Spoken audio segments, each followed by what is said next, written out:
If you're not familiar with The Gifts of God, which is a book of poems by Helen Schuckman, the scribe of A Course in Miracles, then you should buy it. Basically, the only books you ever really need for your life is A Course in Miracles, Psychotherapy, Purpose, Process, and Practice, The Song of Prayer, Prayer, Forgiveness, Healing, and The Gifts of God. I'm going to read from The Gifts of God today. It's extraordinarily beautiful, like everything in the Course. It feels like a continuation of the Course, that it could easily slide into the text of the Course. So it starts off with the dream of fear. And I think that's the only thing I'm really going to work my way through right now. The dream of fear. Fear is the one emotion of the world. Its forms are many, call them what you will, but it is one in content, never far, even in form, from what its purpose is, never with power to escape its cause, and never but a counterfeit of joy. It rests uncertainly upon a bed of lies. Here it was born and sheltered by its seeming comfort. Here it will remain where it was born and where its end will come. For here is nothingness, where neither birth nor death is real, nor any form in the misshapen mind that spawned its seeming life has any meaning in the mind of God. That is the dream of fear, otherwise known as our lives, where neither birth nor death is real, nor any form. I like this because he makes the point about the forms of fear and how no form has any meaning in the mind of God, none, which reminds me of the real alternative. There is no path that does not lead to him, and there is no worldly path that is one with him, because he is beyond form. All of the paths are illusory. All of the forms are illusory. There's content, and then there's form. The content is what drives the experience, but we constantly look out and blame form for our experience. We believe form is cause. Fear being the one emotion of the world. To start off the gifts of God, the very first line, fear is the one emotion of the world. That simplifies everything. The most simple lines that have unmistakable clarity, that in order to ignore them, you'd have to make a real effort. Fear is the one emotion of the world, as well as nothing real can be threatened, nothing unreal exists. Herein lies the peace of God. It really makes you wonder why it's 1,400-page book, and it literally, the practice of the Course lasts a lifetime. So we think there's a broad spectrum of forms that all mean different things. We think there's a broad spectrum of experience that all mean different things. But fear, being the one emotion of the world, has to be the truth, because what gave rise to this world is the thought of separation. So it originates with the idea of separation. When you join with it, it creates a terror. Now there's an experience of separation. It's projected out into a world. And so the world isn't feared for what it is, but for what it represents. It stands for the separation from God and heaven and oneness. It literally, every single piece of this world stands for the separation being real. It is real and given living form before our eyes. But form doesn't have any power, because all forms are equally illusory. One hallucination is not more powerful than another hallucination. And in order to embrace that, we'd have to really understand and accept the depth of our insanity. We are not just a little bit insane. We have blocked reality completely, entirely outside of our awareness. And now we have a therapist in the form of Jesus trying to show us what we did, how we got here, and how we're going to get home. That is a difficult thing for a mind to accept that's gone deep into the darkness and created layers of deception and layers of defenses. But those defenses and that deception, those don't have any power. We imbued them with power. We made it so it would seem strong and powerful to us. How else would we convince ourselves that the separation really happened? We'd have to create layers of defense against it. And we're stuck with experiencing fear because the truth is the opposite of fear. And when you put that out of mind, you're left with its opposite. That is what is in awareness. If you are certain, wholly sure, and with consistent grasp of what the world can give, fear would be laid aside as easily as joy and peace unite on love's behalf. But first, there must be certainty that there can be no love where fear exists, and that the world will never give a gift which is not made of fear, concealed perhaps, but which is surely present somewhere in the gift. Accept it not, and you will understand a gift far greater has been given you. Yes, we do seem to get gifts in this world. Not all of them seem to be made of fear. It is concealed. But if we remember to accept no compromise in which death plays a part, that gets rid of all the gifts that the world can offer. Because all of the world's gifts entail destruction, deterioration, death.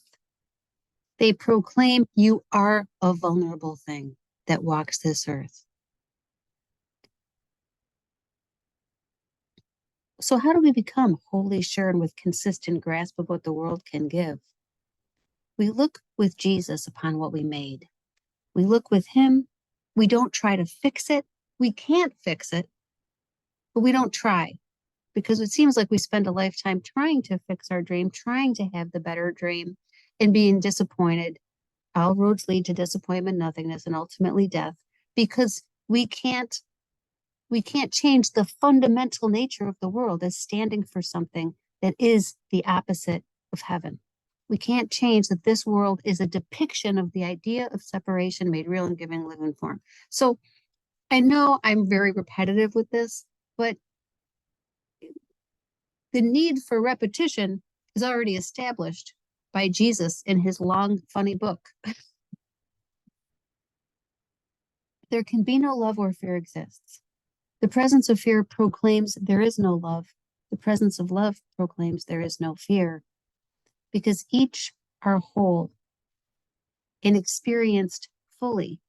The idea that you can be a little bit afraid is part of the illusion that there are degrees. There are degrees here of sorrow. There are degrees here of pain. There are degrees of what can harm you and what can't harm you. And there's a need to protect ourselves physically, emotionally, psychologically in this world. And that's what we struggle to do.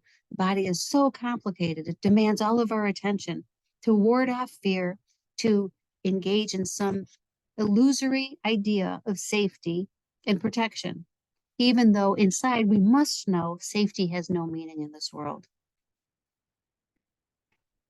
Let not the world deceive you. It was made to be deception.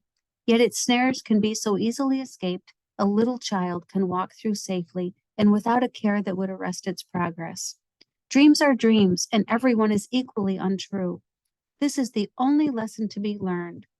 Yet will fear linger until everyone is recognized as nothingness and seen exactly as it is and nothing more. There is no person, thing, or circumstance that you can value as your own without the gift of fear arising in your heart. For you have seen them all as they are not, and love for them has fled as if from you. And you will think that God has ceased to care for you, who have betrayed the Son he loves and chosen fear and guilt in place of him. So we chose that fear and guilt in place of him, and that is what we want to undo. And that undoing is the atonement. So fear will linger until every dream is recognized as nothingness, seen exactly as it is and nothing more. Dreams are dreams, and every one of them is equally untrue. And when he talks about a little child being able to walk through safely, that is another way of saying this is a choice we're making. We're making the choice every second of every minute of every hour of every day. This is the instant when we can choose again. And then this one is. That is the holy instant is what we are, it's our goal. It is what we leave space for when we withdraw our projections and we acknowledge, I don't know what anything means. I don't know what any of this means. I can't judge any of it. So when he says, judge not and you shall awaken, he could just as easily say, you can't judge. You don't possess knowledge in the world that you made. You would never have sufficient information to make a valid judgment that you could have any level of certainty about. So what we do is we withdraw our projections, and what is a little child, that is what we become in order to be able to accept. Doesn't matter what I learned here in this world. It's all illusory. It doesn't mean anything. And death is real in my perception. So if I'm going to follow Jesus and be that little child who acknowledges, I don't know what anything is for. I don't know what I am. I don't know what you are. There is one with me. I know who walks with me has the light and can reveal that knowledge to me. The truth will come rushing in when we stop writing what it is in that gap that seems to exist between our awareness and the truth. The only lesson to be learned, there's no hierarchy of illusion. And you kind of wonder, boy, how many different ways can we say this? The same thing over and over and over again. But every now and then it'll catch your attention a little bit differently. And you'll be like, oh my gosh, I just got that. I've been reading that for the last 5 years, the last 10, the last 20, the last 30 years. And I just went deeper. And there's nothing to beat ourselves up over. There's no meaningful distinction between any of us here. And so we wait. We look and wait and quietly do nothing. But we can look and wait and do nothing the way that Jesus does, with certainty. And that certainty brings a calm and a peace, regardless of what seems to be happening in the world. Because that voice that tells us your pain is not connected to something outside of you can be heard and accepted as true, and bring with it that light of reason that can alter and transform us right now, not in a future moment. We just got to keep going deeper. We can't be satisfied with wherever we think we are. We can only be satisfied with heaven. We will never be content. We can never be more than God, but we will never be content with being less. And being a vulnerable thing, walking around the world we made with feet that bleed a little from the rocky road we travel, cannot be our will. And that sanity that we bring to our insanity, the understanding, this can't be what I will. If I will this, I am insane. If I will this, I'm hallucinating. If I will this, I don't know myself, and I've become convinced I am a thing I no longer recognize or understand.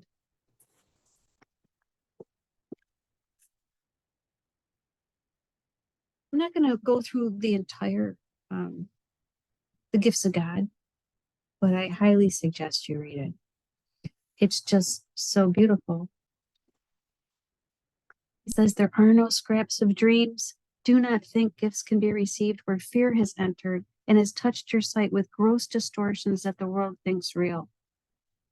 What God has joined is one. Be sure of that and do not let it slip away. I say this very often, but it is like the sweetest melody to me, the sweetest music, because it is the light of reason that points beyond the madness that I seem to be a part of, that this whole world is a part of. It's just a madness that seems inescapable. Like there's no way out. This is just a sealed environment that we can never look beyond it. But of course, we don't believe that. We came here to look, and we will look.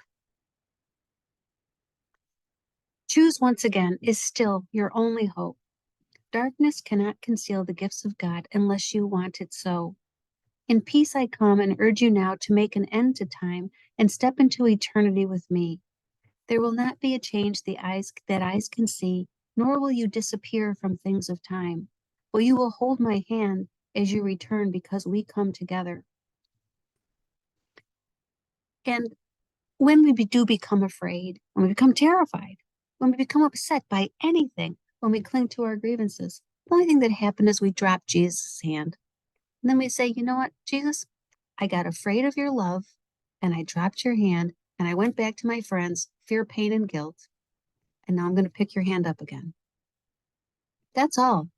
The most important thing is not to make a big deal out of it because our egos love to make a big deal out of everything. We just watch. And even if we seem to make a big deal out of it, that doesn't mean that the eye that's watching with Jesus is making a big deal out of it, because this whole dream is just playing itself out according to it's a fragment of a senseless dream, and we don't control it here. We only control who we look upon it with. We are not the ego we identified with. And that's what the Course is teaching us. We can pick up the hand of Jesus. He says, surely you will not fail to hear my call, for I have never failed to hear your cries of pain and grief, and I have come to save and to redeem the world at last from fear. It never was, nor is, nor yet will be what you imagine. Let me see for you and judge for you what you would look upon. When you have seen with me but once, you would no longer value any fearful thing at a cost of glory and the peace of God. That's the promise that he makes. We follow his course. We pick up his hand. We look upon all things with him. We don't decide what everything means. We let our guest judge for us. And his judgment will point beyond form to content. Because the content is only fear, pain, and guilt until we choose again. Because we are standing in heaven. We don't have a place to go. We merely have to realize we never left home, and no form can ever keep the peace of God away from us. Form does not have any power to determine and dictate the content. The content is one of two things: the ego thought system or the Holy Spirit thought system. So we can't be deceived by appearances. We can't be deceived by the way people seem or what they seem to do, what they seem to believe, how they seem to be. It's all the same. All of it can be transformed without changing the form, because the form is not the problem and it will never be the problem. I'm going to read one last excerpt and that's it. This is my offering, a quiet world with gentle ordering and kindly thought, alive with hope and radiant in joy, without the smallest bitterness of fear upon its loveliness. Accept this now, for I have waited long to give this gift to you. I offer it in place of fear and all the gifts that fear has given you. Can you choose otherwise when all the world is standing breathless, waiting on your choice? Come now to me and we will go to God. There is no way that we can go alone, but when we come together, there can be no way in which the word of God can fail. For his the word that makes us one in him, and mine the voice that speaks this word to you. And to that I say, amen. Thank you.